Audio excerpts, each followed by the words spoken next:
има толку многу работи што сакам да кажам, не знам од кај да почнам. Во видеова ќе зборувам за една голема табу тема, очигледно се уште табу тема, а тоа е женското тело.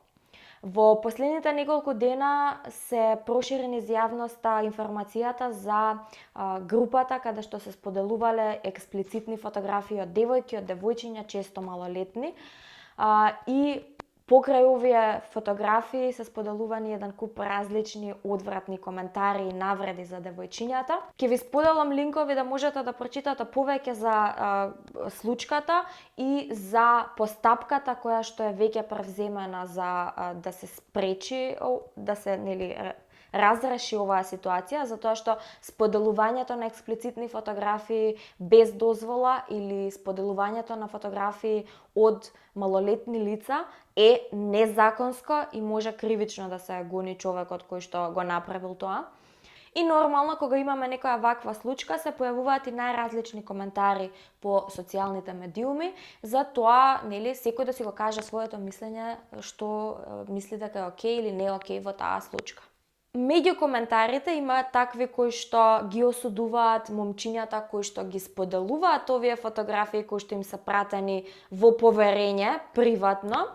Меѓутоа има и коментари кои што ги осудуваат девојчињата кои што воопшто се сликале, не требало да се сликаат, неваспитани, курвешти, родителите кај им се и така натака. Она за кое што јас сакам да зборувам е перцепцијата на општеството дека женското тело им припаѓа нив, а не на жената. Дека жената треба да се однесува онака како што општеството кажува дека треба да се однесува. И ако сака жената да го покрие или открие телото, или да се слика, или да не се слика, или да го сподели со некого, тоа е нејзина работа и нејзин проблем. Не е наш, на целото општество и на секој на Facebook проблем.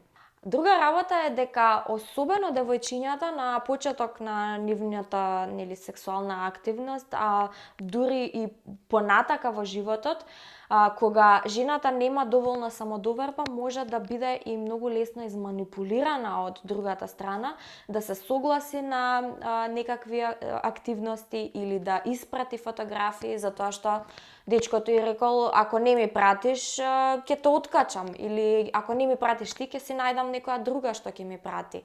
Или нема да те сакам веќе, не си ми привлечна, или така натаму.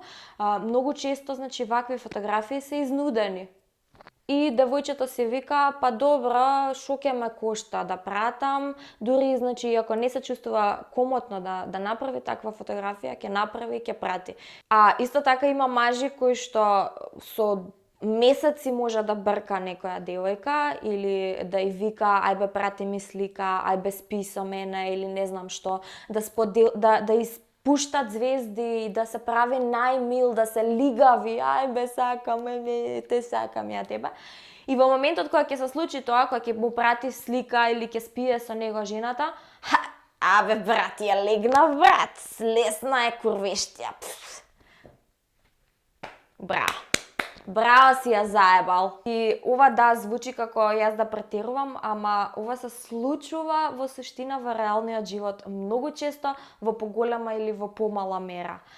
И многу често жените се изманипулирани на овој начин, само за да не останат сами или затоа што имаат пониска самодоверба и така натака. Како поука од случкава и како еден апел од мене до сите жени, девојчиња, девојки, сакајте си го своето тело и немојте да се срамите од него. Ако сакате да направите фотографија, направете фотографија.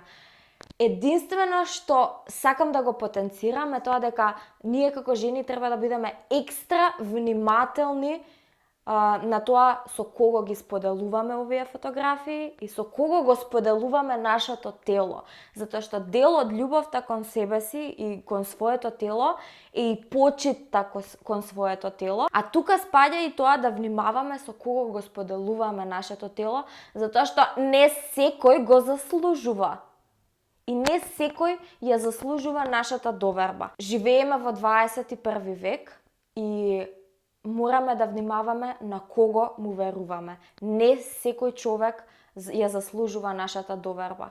Фотографиите што денеска ги правиме, видеата, се што објавуваме или испраќаме, се постои за секогаш. Дури и да го избришаш ти од телефонот или другиот да го избриша, тоа е секако зачувано некаде. Може во истиот момент да се направат милион копии и се трае за секогаш. Или и во секој момент може да излезе на виделина. Затоа треба да бидеме екстра внимателни што правиме, со кого споделуваме и така натака.